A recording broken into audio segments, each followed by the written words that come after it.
खरगोन जिले के बलवा ब्लॉक में विश्व शांति व जगत कल्याण के लिए मां नर्मदा के उत्तर तट स्थित सुंदर धाम आश्रम के महंत श्री बाबा बालक दास जी महाराज की बसंत पंचमी से गंगा दशहरे तक 4 माह की कंडों की तेज आग के बीच प्रयागराज महाकुंभ से शुरू हुई कोट खप्पर धुनी तपस्या प्रयागराज महाकुंभ से आने के बाद से सुंदर धाम आश्रम में भी जारी है। विश्व शांति व जगत कल्याण के लिए तेज धूप के बीच कोट खप्पर धुनी तपस्या में महंत श्री बाबा बालकदास जी महाराज अपने चारों तरफ कंडों की तेज आग का गोल चक्र बनाकर और सिर पर जलते हुए कंडों की तेज आग का खप्पर रखकर तप कर रहे हैं। आश्रम के ब्रह्मलीन श्री श्री 1008 सुंदरदास जी महाराज ने 58 वर्षों तक इस तपस्या को किया था।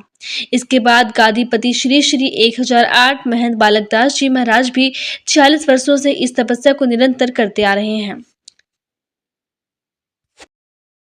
बोलो श्री रामचंद्र भगवान की सीतानाथ समारम्भम रामानंदाय मध्यमाम अस्मदाचार्य पर्यंतम वंदे गुरु परम्पराम परम्पराम। देखो इस बार क्या हुआ, हम लोग सब प्रयागराज में तीर्थ में थे, कुंभ में। हम लोगों की सारी धुनी जो है कुंभ से तीर्थ प्रयागराज से उठा करके सभी संस्थाओं ने और जो यहाँ पर आए हैं, तो ये बसंत पंचमी में धुनी प्रारंभ होती है और गंगा दशमी तक जो गंगा दशमी को पूर्ण होती है, जिसमें यज्ञ वगैरह होता है, जिसकी जैसी सुविधा वैसे प्रकार से होता है। अब यहाँ पर जो है बसंत पंचमी में धुनी संत भगवान उठाते हैं, तो धुनी का तो बड़ा बड़ा महत्व है। धुनी पंचधुनी, सप्तधुनी, द्वादश धुनी, 84 धुनी, कोट धुनी, खप्पर धुनी, ये 3-3 साल का जो रहता है हम लोगों का। अब इसमें क्या होता है बताइए, जैसे जो है सीताराम 4 3 12 महीना का साल होता है, तो 4 महीना इसमें क्या होता है, बहुत से जो है जल सैया लेते हैं, बहुत से जो है मेडम्बर लेते हैं और बहुत से अग्नि तप करते हैं। 4 महीने इसका अग्नि तप चलता है, 4 महीना मेडम्बर जाने बरसात में पेड़ के नीचे रहना, और 4 महीना जल, जैसा बहुत सी जगह जो तीर्थ है तो महात्मा जाकर गंगा जमुना अपने जल 4 बजे जाकर के गले गले जल में ध्यान साधना करते हैं 2 घंटा 4 घंटा। इस प्रकार से 4 महीने का रहता है ठंडी में। और जिनके जहाँ पर जो है गंगा जी का व्यवस्था नहीं है, गंगा जी नहीं है, तीर्थ नहीं है, वहाँ पर महात्मा अपने आश्रमों में 108 घड़ा बढ़ाते हैं, 108 घड़ा जल के शाम को भर के रख देते हैं और वहाँ पे जाकर के आश्रम पे महात्मा बैठ जाते हैं। उनके जो शिष्य रहते हैं 108 घड़ा जल छोड़ते हैं, उसको बोलते हैं जल, हाँ जल तपस्या।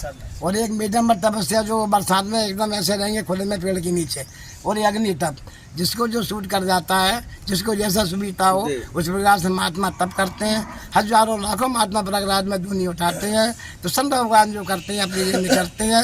संत बिटप सरता गिरिधरनी पर ये तेज सबर की करनी। संत भगवान अब यही चाहते हैं, सर्वे भवन्तु सुखाने, सर्वे संतु निरामया, सर्वे बद्धानि पश्यन्ति माँ का साथ। सब में कहते सब शांति रहे, सुखी रहे। इस प्रकार से जो महात्मा अपने लिए नहीं करते हैं, महात्मा दूसरों के लिए करते हैं। इस प्रकार से संत की जो लीला बड़ी, संत की जो लीला है, भगवान भी कहते हैं कि मोती यदि संत कर लेगा। क्यों कहते हैं कि संत ही सारा मार्ग बताते हैं। भगवान कैसे है कि हमारे जीवन का उद्धार कल्याण करने के लिए संत ही हैं। तो संत की महिमा बड़ी विचित्र है। उस संत की महिमा को किसी ने पार नहीं पाया है, पर वो ये कि जान ले जो जाने नहीं हारा, जो जानता है उसी को जानते हैं भगवान। भगवान की बड़ी कृपा है और भगवान कहते हैं मैं तपस्या करना चाहिए। तो सृष्टि के उषा काल में आप वेद उठा के देखो, वेदों को तपा तपा तपा, शुरू में ये शब्द आया है ब्रह्मा जी का कि तप करो, तपस्या करो, तपस्या से सब कुछ होता है। तब बल शंकर करें सवारा, तब बल सिद्ध में बारा, तब यदा सब सृष्टि भवानी करें जाए तब बस दिए जानी। ब्रह्मा विष्णु माई सब तप के प्रताप से ही सारी सृष्टि रखते हैं, उद्धार करते हैं, श्रृंगार करते हैं। कथा बहुत लंबी चौड़ी है, इस थोड़े शब्द में यही बोलूँगा। आप लोग जहाँ तक होता है संत सेवा, गौ सेवा, ब्राह्मण सेवा करते रहना, त्यागी संतों की मूर्ति की सेवा करते रहना और अपना जीवन का आनंद लेते रहना। इन्हीं शब्दों के साथ श्री राम जी के चरणों में समर्पित करते हुए वाक्य को, पुष्पांजलि को, जय सिया राम, जय सिया राम, नर्मदे हर।